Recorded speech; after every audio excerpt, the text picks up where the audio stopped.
What's up, y'all? One Piece One Life here, and guys, have you heard it? No. Tell me you've heard it. Alright, for those of you who somehow don't know what I'm talking about, let me explain. See, the One Piece anime just finally came back from its 6-month hiatus. And along with it, it brought a new opening, Angels and Devils, which is gonna be, as far as we understand, the opening for the second section, part 2 if you will, of Egghead. And I was listening to the song repeatedly. Y'all, this song's a banger. Now, I did want to do a breakdown of the visuals, but then I realized something. It wouldn't make any sense to do that because there are only two types of people watching this video. Either you've seen the manga or you've not. If you have, you know exactly what each of the images are showing. And if you haven't, it would just be a spoiler. So then I was gonna talk about the song in general and how much I like it, how it made me feel, but that would be a short. So instead, I decided to use this time and actually give my rankings of all of the One Piece openings. So that's what we're gonna do today. It's about time I figure out which one of these is actually my favorite song. Put your predictions down in the comments which one you think that I personally like the most. It may not be what you're thinking. But before we get to decomposing composed music, I need y'all to do something for me. Like the video, subscribe to the channel for more One Piece content just like this every week, and share it around with all your friends who love the series. You know we say here, let's get it going. Also, make sure you subscribe to me and my boys over at CSY. We just hit 4.6k and we are only 400 subs away from our special gift at 5,000. Now, the way that I'm going to be doing this is kind of similar to the way that I do my top 30s at the end of the year. That is, since there's 27 entries here, I'm gonna go a whole section of 27 to 21, a whole section for 20 to 11, and then give 10 to 6, and then finally the top 5. Just to like kind of break it up, you know, make it more manageable. And you know, anytime that there's something to talk about with each one, I'll bring it up. Some may have more to talk about than others, but that's just the way life goes.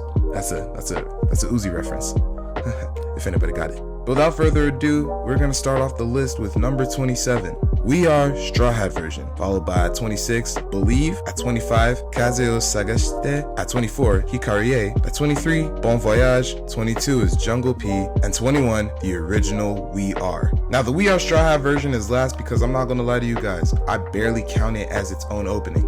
I mean, the fact that it replaced one of the greatest ones that we ever had, I still think about it to this day. It actually hurt me. Now for Believe, it was the second opening, so in my opinion, it's just kind of dated. I don't really vibe with it that much.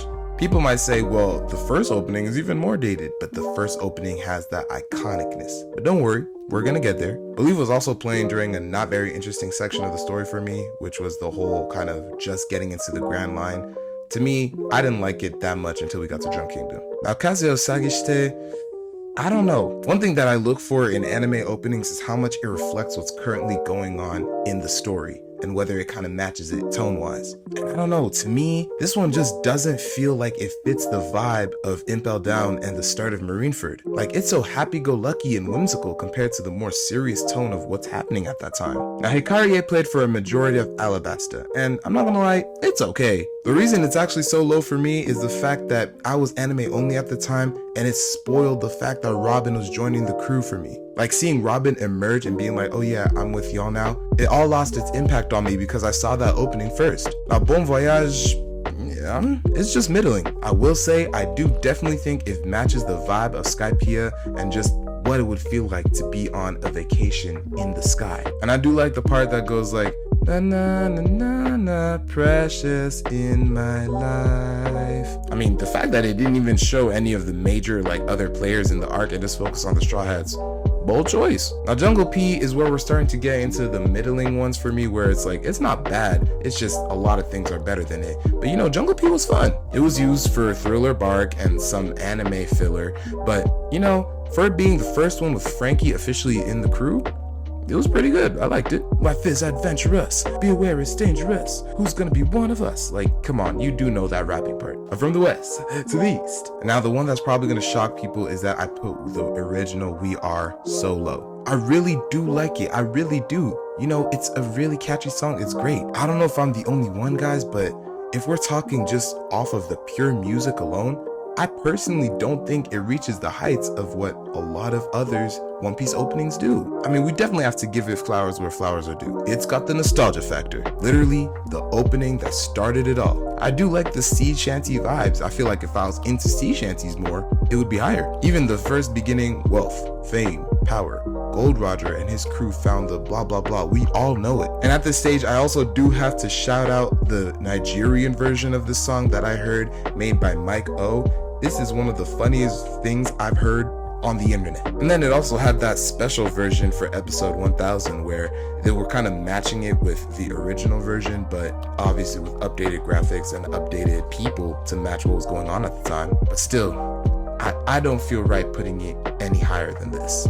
And I know it's going to be blasphemous for a lot of people, but I hope y'all can understand where I'm coming from. But now with that dealing with the lower parts of the list, let's get into the top 20. Starting us off, we have Kokoro no Chizu at 20, Over the Top at 19, We Can at 18, 17 is Wake Up, 16 is We Go, 15 is Paint, 14 is Share the World, 13 is the We Are remix version, 12 is the brand new Angels and Devils, and 11 is Hands Up. Now starting us off with Kokoro no Chizu, this was used for the majority of Water 7, and you know, it was pretty good, pretty decent for the time I heard it, I'd say. Art style wise, I like that it was evolving past the early One Piece feel and kind of getting into what we would see from Thriller Bark and onward until the end of the pre-time skip. But come on guys, we all know that between this one and the one that comes after it, only one of them defines the Water 7 saga. Now Over the Top for Act 1 of Wano, I really liked it. For it being the first one with the updated Wano graphics, it does look really clean, and it shows us that we're about to enter a new version of the anime. It did kind of spoil the whole Kyoshiro actually being Dendro and one of the 9 Scabbards thing with this section, and that was kind of lame to me. Another thing that I didn't really like is that it started the trend that we would see with a few more of Wano's openings where in the middle section, they just start playing clips from the episode that you're about to watch. I just didn't like that at all because I was like, you could have really filled in something interesting there, but instead you're just choosing to pad it out with the episode. And this is a small nitpick, but why are King's wings white? Did we ever figure this out? Because I'm pretty sure we had seen King in the manga by this point, and his color scheme clearly showed that his wings were black, so what's going on? Now, We Can was used in Zo, and this is another middling one for me, you know? I do like the sequence of the Straw Hats fighting against the Beast Pirates though, because it's even forecasting the fact that eventually down the line, we are gonna have to fight these guys, even if it's not right now in Zo. The fan service bit was a bit much for a One Piece opening for me, but at the same time, it's Nami and Robin. We'll get over it. And then we have Wake Up, which was used for the first half of Dressrosa. Come on, you can't not like this one. Wake up, wake up, wake up, wake up, heartbeat, we are the one, go ahead. The Blackbeard interlude part was kind of random. I don't know if anyone else felt that way. I was just like, we're actually in the middle of a song. I don't want to hear y'all speaking. But by far the thing that this opening is known the most for is baiting us with the whole Monster Trio versus Admiral section. Y'all, the amount of Sanji versus Kizaru and Zoro versus Fujitora predictions that we got for inside of Dressrosa itself, but also just for the end of the series, crazy. To be fair, Sanji versus Kizaru almost happened in Egghead, but then it didn't. Zoro versus Fujitora did happen in Dressrosa, and Zoro got washed. People will say that that was a clash, but if you want to find out why I actually count that as a Zoro loss, go watch my Zoro versus Sanji Who Loses More video. Now We Go. What a great start to the second half of One Piece. This song is really a resurgence song and you can feel it, and it's literally the resurgence of the Straw Hat Pirates coming out after the time skip. Perfect way to return to Sabaody, go to Fishman Island, and start off the New World Saga. It did slightly spoil the Straw Hats' new looks for the anime for the first time if you were anime only, because you would have seen it before you saw most of the Straw Hats in the actual reintroduction. But it's just the anime structure, what we gonna do. It even starts with the modified version of the whole Gold Roger bit that we got earlier, and you know, even that I like. And yes, I do think that it is leagues better than We Are. Now Paint is a beautiful song for Wano, one of the 4 that we got. Count them. 4. Now to me this one was a pretty interesting one because it did slightly change the vibe of the raid on Onigashima. And it definitely was sandwiched between 2 relatively high up songs, both of which are gonna be within my top 10. But what I really love about it though is the fluidity and the scene transitions. You go from Big Mom to Kaido and the Chobi Roppo are there. You have a bit of Odin, you have a bit of CP0, Marco gets a bit in there. And then of course the beautiful sequence of the Straw Hats fighting the Chobi Roppo, but all along Kaido's dragon form his back. And then you have the iconic Law and Kid flinging Luffy scene that was actually incorporated into Roof Piece. Yeah.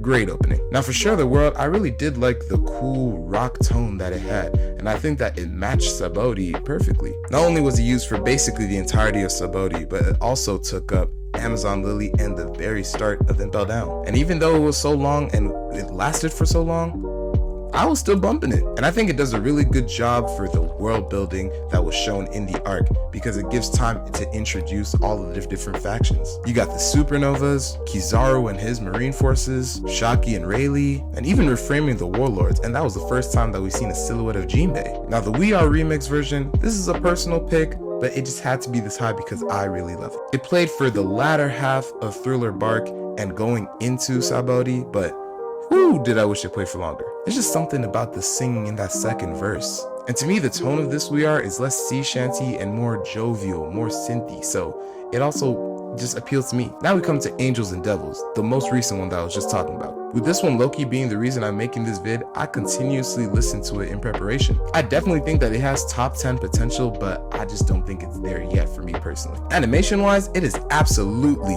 one of the best ones we've ever gotten, ever. And it's so great to realize that that's just gonna be the standard from now on. They're gonna go absolutely ham with the opening productions. Animation style is so fluid, the scene direction is so beautiful, it actually sets up Bonnie's whole storyline perfectly. With that said, I have been seeing some anime onlys convinced from this opening that Bonnie is going to join the crew because they literally centered an entire opening around her, so I don't know what kind of message you're trying to send. Oh my goodness, the Kuma flashback is gonna break me more in the anime than it did even in the manga. In the manga, I almost cried. And then we have Hands Up, which is just a freaking banger. Even though it was used for relatively a weak arc in the Punk Hazard arc, I think that as a song, it's just so well put together. It kind of starts slowish, but then it almost kind of starts picking up around the beat drops, and it just feels triumphant. And I also love seeing those animated shots that made it seem like, wait, where are the Straw Hats doing here? Like, where is this made? A lot of anime onlys probably don't know this, but these are actually color spreads that Oda drew for, you know, the Fishman Island and Return to Sabaody. Those are color spreads just animated. But now, of course, we got to get into the top 10. At number 10, we got Crazy Rainbow. At number 9, One Day. Number 8 is going to be The Peak. Number 7 is Us. And 6 is Dreamin' On. Now tell me that you didn't like Crazy Rainbow when it first came out. You can't. It's a lie. The song is just so vibey. It's so great. Now one thing that I will hold against it is the fact that it started the trend that continued for a very long time, that the openings became 2.5 minutes instead of 1.5. But if you're gonna do that, listen, at least this was a strong one to start with. With that said, thank God The Peak came back and changed everything back. Though we also have to say it's kind of unfortunate that it replaced what's gonna be number 5 on this list. And it had nothing to do with the Enies Lobby arc. Wait, why do I like this one again? Oh yeah, because the song slaps. And sometimes that's all you need. Crazy, crazy rainbow star, twinkle, twinkle, rainbow star. Now, tone-wise, I think that One Day is literally the best when it comes to matching the song with the weight of what's happening in its arc. You really feel the heaviness of everything that Luffy is feeling during the Marineford arc. I love how it starts with Luffy and Ace, then during the midsection you get kind of flashbacks of them to show where that connection's coming from, and then it has an ending with Luffy and Ace as well. It kind of tells its own full story within the opening. I also love how it showcases the major players of the world when you have the Marines, the Warlords, even some of the Emperors, even some old legends. Everybody's out here, and even with that said, this is not even everybody introduced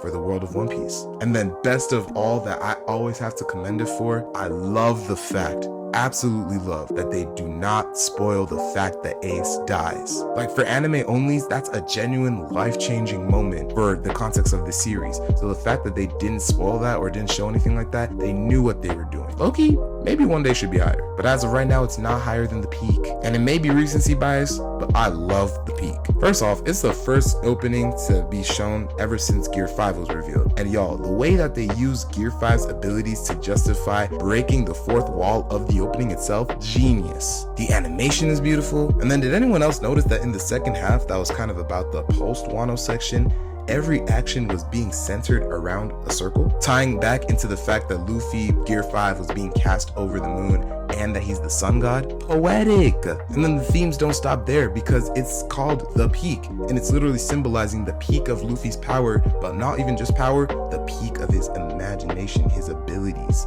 Even the little Luffy scurrying in the end through the letters, like, I love this one. Now, Us was used in the first half of Egghead Island, and I really love how it straddles two themes at the same time. For one, you definitely get the vibe that Egghead is gonna be this fantastical, quirky kind of arc. just a fun-loving type of deal. But then you also have the fact that it fits really well as the first opening of the final saga of One Piece. But then animation-wise, they also incorporate so much about Egghead that we love. Because you have all the cuts to outside events too. Each of the 1v1s is going up against each other. We're seeing what's happening with Garp and them. We're seeing what's happening at Reverie. They even threw in what might be either a crazy reveal or a sweet illusion. Because there's a moment when Bonnie's going to touch the bubble, Bonnie transitions into Vivi touching the bubble, which obviously relates to the incessant fan theory that's in the community that Vivi is going to inherit Kuma's Nikyu Nikyu no Mi. Now, even if it doesn't happen, it would just be a really cool allusion to the fact that we thought it would. But if it does, this might be the only example we have of an anime opening spoiling manga events, or foreshadowing depending on how you see it. And then we got Dreamin' On, a wonderful song to drum up hype for the Onigashima War and the Odin flashback. You got Whitebeard versus Roger in there, and then the animation on the hockey as Luffy is punching, oh my god. There's a hype rock element to it, I just like it. It is a little held back by having those intermission parts that I was talking about earlier, where parts of the episode are playing in it, but I mean, come on, it's number 6. But now, to get into my top 5. At 5, we got Brand New World. 4 is Fight Together. 3 is Hope. 2 is Hard Knock Days. And my favorite One Piece opening to this day, Superpowers. Now, Brand New World, this is what I meant when I said only one song can define the Water 7 saga. This song is so amazing and thematic for Enies Lobby. It's the brand new world that the Straw Hats are gonna introduce Robin to after they free her. Like, this doesn't have to be your life, come with us. But also just framing the fact that, yeah, you guys are gonna have to challenge the new world if you want to get farther in your career as pirates. We see everybody putting in that work, and then of course the final spread of showing the Straw Hats versus CP9 showdown. Whew! I get chills. Now, Fight Together, this is in my opinion the second best song off of pure singing talent. It makes sense. It's one of the 2 songs made by Nami Amuro. Oh my god, this girl can sing. It was a beautiful capstone to the first part of One Piece, the pre-time skip era, helping Luffy frame everything that he has fought for and how he has to still progress ever since losing Ace. And then I really like the part about showing how each of the Straw Hats have been impacted since Luffy joined their lives. Now, sticking with the Nami Amuro theme, we have Hope at number 3. And it had to be number 3 because it is literally the symbolic representation of Sanji's thought process and emotions and feelings during Whole Cake Island. You just have to have hope that things will work out. And Sanji, your friends are the hope. It's just so beautifully put together. Please get her on more projects. Number 2 is Hard Knock Days, and I'm not gonna lie guys, I can't even tell you why. I mean, it's just amazing as the Dressrosa climax song. And again, I really think it has to do with the fact that it's more J-rock than J-pop. I really just rock with it. No pun intended. But number 1, again, has to be Superpowers. For me, till this day, it's indisputable. Granted that it was during the second half of Whole Cake Island, which, besides parts of the Tea Party and parts of Luffy vs. Katakuri, was in my opinion much lower than the first, still, I don't care because that's just how amazing of a song Superpowers is. Like, you got the Carrot Sulong in there, like, come on, you can't tell me that this was great. And I know that y'all like it too. I know y'all know those words. Yes, we got superpowers, dun dun dun da da da da da. I'm sorry, no one can convince me that, at least as of right now, Superpowers isn't the best One Piece opening out there. But I'm curious to know what y'all think the best One Piece opening is. How does your list differ from mine? Please let me know all of that and more in the comments. And also let me know if I'm tweaking about putting We Are That Low. That is the end of the video, y'all. But before we go, like it, subscribe, and share it around with all your friends who love the series. Remember, I'm trying to build a community, but I need your help to do it. But that's gonna be all for me. I'll catch you on the next one. And always remember, One Piece, One Life. And can I just say that the fact that the first openings of all 3 major sections of the story were made by the same person is fantastic. Shout out Hiroshi Kizadani, man. He did his thing with each of them.